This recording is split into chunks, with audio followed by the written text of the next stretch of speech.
I'll tell you what, you give them an inch, they'll take a mile. You give them 2 home runs, they'll give you your first home loss. 4-game win streak snapped. It's all over. It's all over. Am I being a little too extreme? You're out of your mind. It's been said. Ricky Vitalico, Ruben Amaro Jr., I'm Michael Barkan. Welcome to Phillies Postgame Live, presented by Cure Auto Insurance. I'm sorry.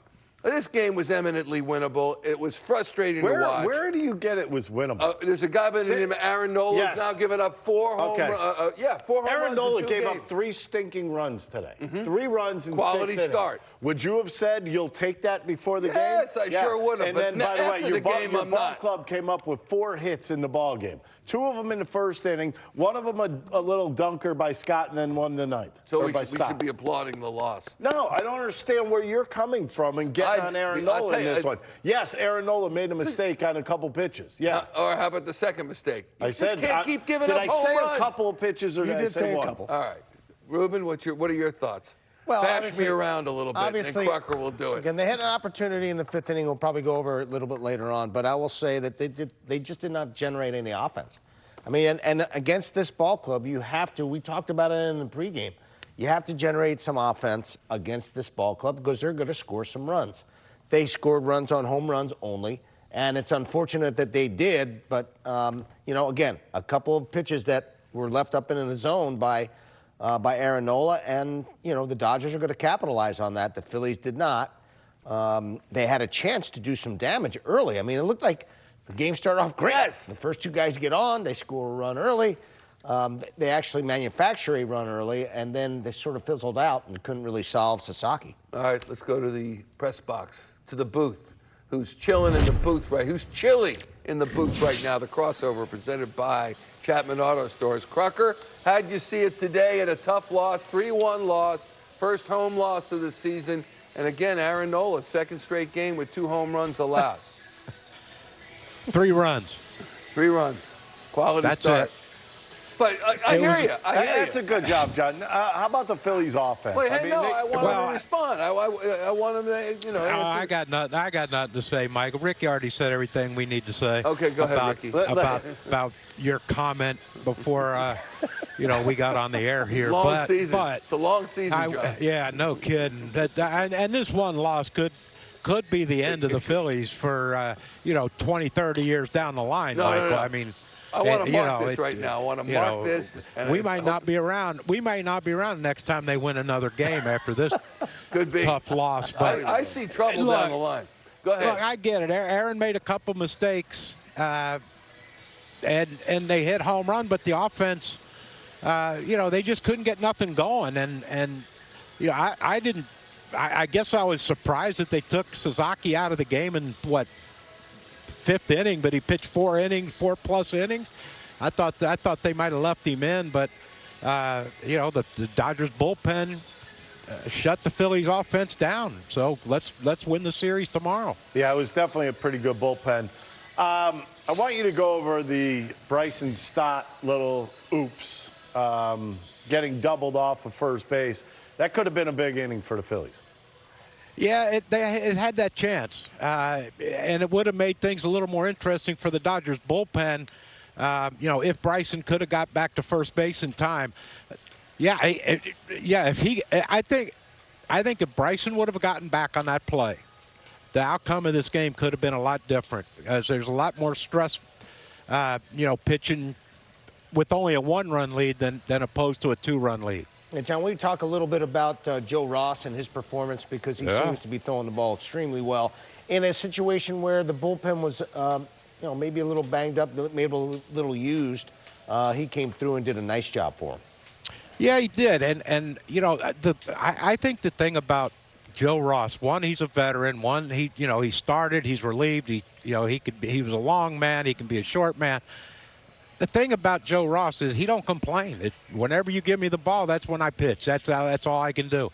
And I think he was a great signing by Dave Dombrowski this offseason. And I think he is going to be he already is a vital part of that bullpen.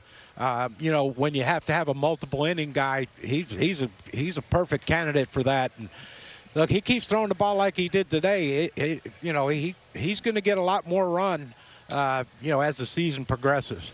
John, in all seriousness about Roki Sasaki, 25 years old. He's going to be a good one, isn't he? He comes in with a 5.79 ERA, but that belies really his performances in his first 2 starts when he gives up 1 run and 2 runs in short work. A lot of walks, and he trimmed those down. He's going to be a pretty good pitcher, won't he? I mean, the fastball hit 98 today. The split finger is devastating, and I don't think he commanded the split finger that well today. He threw a lot that stayed up, but they were up out of the zone. But he got his strikeouts were basically off the split finger. And when he throws 3 pitches, right? A fastball, the split, and a slider. If he can come up with something, because a split finger, he throws that pretty hard too. If he can come up with something more off speed, he's going to be a problem for the rest of the teams in baseball when he pitches against them. And if he can throw enough strikes and be consistent around the strike zone, there's no telling how good this young man can be. John, I'll be singing a different tune tomorrow. But I think Michael Jack joining you tomorrow? He's joining you tomorrow. Oh, yeah, exactly right. Congratulations, John. John, I'll make sure I'll have him tell you what I said. Tell John. All right, buddy. We'll check you tomorrow in the booth. All right, my friend. John Kruk joining us. Joining you tomorrow. I thought he pitched actually very, very well. Didn't have like a really good fastball today as far as his velocity is concerned. You see the numbers. 7 hits, 3 earned runs, just 2 strikeouts with a walk. He typically is a guy that's going to get you 6 or 7 or close to 10 strikeouts. Didn't have that velocity on his fastball, probably in maybe a tick or 2 down. He was right around 91, 92 with his fastball, typically 93 to 94 in that area at times when his fastball's stronger. But I think he managed the game okay. Just had a couple of those 2 pitches got him, and unfortunately couldn't get a lot of support offensively from the rest of the ball. And to me, I think that's chalked up to the weather. We all know, Aaron Nola is the type of guy that loves to pitch in the heat, loves to pitch in the humidity. All of a sudden, you get a game where it was miserable. It was cold. It was kind of dreary. You had that wetness. I just didn't think he was not as crisp as you would like him to be. And it just shows in his strikeouts. He only had 2 strikeouts. Yeah. Usually Aaron Nola, he's loading up on strikeouts. But both of you, talk to the fans, the ones who are sitting there saying, man, he's killing us. And he kills us every year. Last year, killed this team? he led the National League last year with 30 home runs allowed. He's already allowed 4. I understand he's a great pitcher. He's been great for this organization, and he'll be one of the greats when we look back on it. But this has been an issue for him, and we're only in his 2nd start. That's all. What do you say to the fans who are going, oh, man, it's not what's him. It going to be? Because I don't believe it's him, especially in this game. I mean, you give up 3 runs to the Dodgers, you're pitching a pretty complete game. You're pitching well. I don't think you probably couldn't even understand what you're going up against. I understand it because I've been there, done that. And sometimes you go up against monsters, you're going to give up a couple runs. Mm-hmm. Although the guys that he gave up the runs to, that may be if you want to throw the question marks there, that's fine because it's Kike Hernandez and Michael Conforto. Yeah. I mean, those aren't the 2 guys that I thought we'd be writing about after the ball game, but that's what you're hearing. And the other thing is the Phillies had 4 stinking hits. 2 of them all right, think about this. 2 of them in the first inning. Stotts should have been caught in right field, a little fly ball to right field that dropped in front of the fielder, and then 1 in the 9th inning. What is that going to get you? Yeah, one run is what it's going to get. They haven't been stringing base hits together. Some decent at bats, but not stringing the quality of at bats that you would like to see.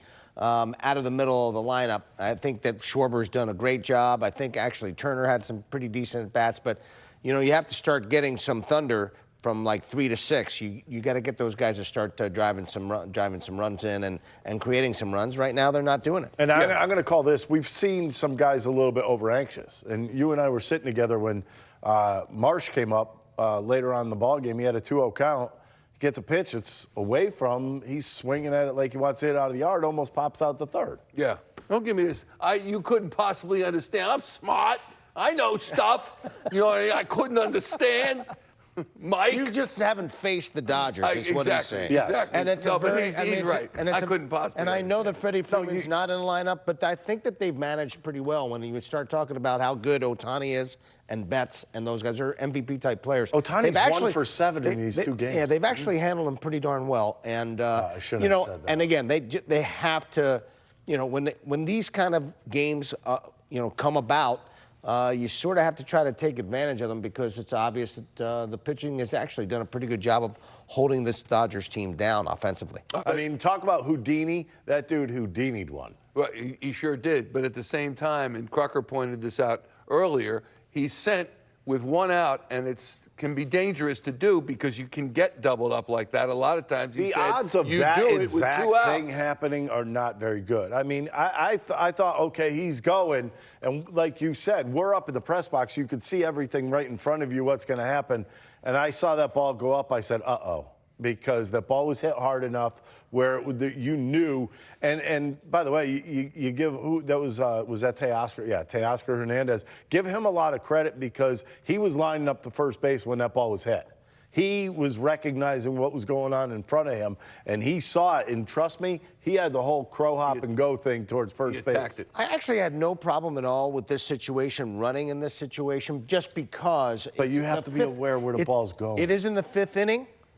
So tactically, I didn't have a problem with him running on the pitch. Stott runs well, obviously, and is a very good base runner generally.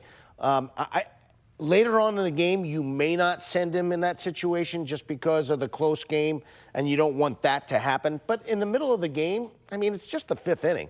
You're sort of hoping that you can sort of create something. And a one-run game. And it's still, it would have been a much closer game had that ball gone in the corner. The guy would have scored, and then we would have had a tie ball game. Yeah. So, unfortunately, he just hit it right at him, and Stoddard couldn't react as quickly enough to be able to stop the double play. All right, let's hear what Topper's got to say about it post-game. Here is Rob Thomson about the outcome today. Do you think this was more about their pitching or your hitting today? I thought their guy was pretty good. He threw more strikes than he did in the first 2 games that he pitched, and the split was good. He got us out of the zone a few times, more often than we have up to this point. So, yeah, I thought he was good. Outs later in the game, how much does that matter? Does it matter at all? Do you want guys taking more pitches? Well, it depends on if they're strikes or not, pitches that you can hit. And if they are, then what are you going to do? Good, yeah. The ball will always find you, But no, you got good jumps, good reactions. The routes were good. Is that something, could he be out there starting at any point? Probably not. I mean, that's Marsh or Rojas, I would think, depending on left or right. But I can see him playing some left field. Do you see a difference between Aaron and these 2 starts versus what he showed you in spring training? Yeah, I think I didn't think his stuff was quite as good as it normally is. The velocity was down a little bit. Command was down a little bit, I thought. But geez, he battled and got through 6 and only giving up 3 runs. He made a couple of mistakes. The breaking ball to Hernandez just backed up into his wheelhouse, and the cutter on Conforto, he didn't quite get it there. But, normal day, we score more than 3 and we win the game. Do you think that it's in like both starts together compared to spring training? Do you think there's a big difference between the 2? Yeah, and I think this is Noel's this time of year, cooler weather. Doesn't have his real good fastball yet, but that'll come in time. And as the weather warms up, some guys are just like that. So I trust him though, because he's going to battle. The double play, is that a call from the bench for the steal or hit and run? Well, it's 3-2, 1 out. Trying with Schwarber at the plate, trying to stay out of the double play, and created a double play. So what are you going to do? Did you think about bunting before that with Marsh? No, not really. Not in the 5th inning, because I figured we need probably more than a couple runs to win the game. You mentioned you guys chased a little more than you had been. Could that be some unfamiliarity with a guy you've never seen before? Maybe that's It could be, but that guy's stuff was really good. So. those lines. I know it's a long ways off, long season, but to get to where you want to go, you may see him again down the road. Is it good to at least? Oh yeah, see that absolutely. Yeah, it helps. Using their bullpen, just how much of a challenge is that to match up with the fact that Harper and Schwarber, seem like they're going to have a lefty on them as much as possible? I would think so. And those two guys, I really don't worry about them too much because they've been hitting lefties. Harp hasn't yet this year, but he's going to. I don't worry about him. And Schwarber's done a really good job against lefties. How do you like Joe Ross so far out of the bullpen in kind of his first year doing that football? Geez, he was great today. You know, he's had 4 days off, and he came in and went right after him through strikes. Fastball was good. Slider was good. So, and Banks threw the ball well, too. Turner had a stolen base early in the game. Do you think he's completely healthy from the back issue from earlier in the week? I think so, yeah. Yep, no doubt. It's really tough to discern when you're hitting, when he throws it that hard with that much movement. It's one of the better off-speed pitches you will see out of a right-hander this year. Mm-hmm. When you look at his numbers and what he has done, we were talking about a little bit, Rube, before we went on the air. He walked a lot of guys in his first 2 starts, gave up just 1 and 2. What's in store for him? Well, I think it's about confidence. I mean, the kid is making an adjustment not only to a new country, also to you're playing for the Dodgers, man. There's a lot of heat on you. You gotta perform, and there's a lot of hype around him now. He's got a lot of support. There's no question about it that they've got a lot of support around him. But he came with a pretty high hyped guy, and he's adjusting to being in this culture. So I think it's a confidence thing for him. If he starts throwing more consistent strikes with his fastball, he can be really nasty. I think John Kruk made a great point about his off-speed pitches.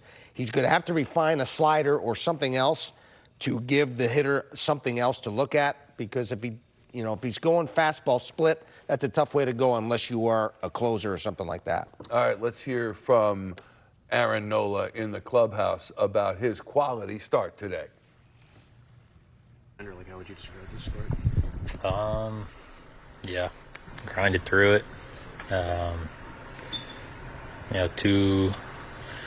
Kike hit a pretty big homer right there to go up 2-0 in the second.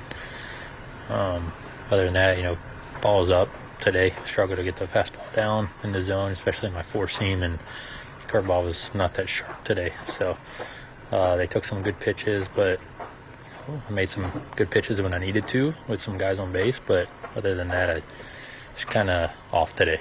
Does your stuff feel similar to how it did in spring training, or has it been different these first couple starts? No, yeah. In Washington, I felt really good in Washington. I gave up those 2 home runs, but my fastball felt really good there, and my other stuff felt good. Today was just one of those starts where I was off a little bit and just had to really grind through it. What do you think you need to adjust to limit the home runs? I don't know. Keep looking in on it, but 3 of them this year has been first pitch. So, they jumped me first pitch, and I just need to throw a little bit better pitches. Do you expect the velo to tick up like with the weather? Is that like an early season thing for you? Or yeah, it happens every year. I don't know when the last time I came out throwing 94, 95 at the beginning of the season. So hopefully it does start to kick up a little bit. Maybe when it gets warmer. So that'd be nice if I get a little bit more juice on the ball and could maybe sneak it by a couple hitters. You've had a lot of success against Muncy in the past. What did he do differently? Yeah, I threw a fastball up and away. I tried to go down. He got that base hit, and curveball just stayed up a little bit. He stays on curveballs pretty well, so you got to throw him really low. That one hung a little bit. He put some good swings on the ball today, and then the changeup was just a little bit up.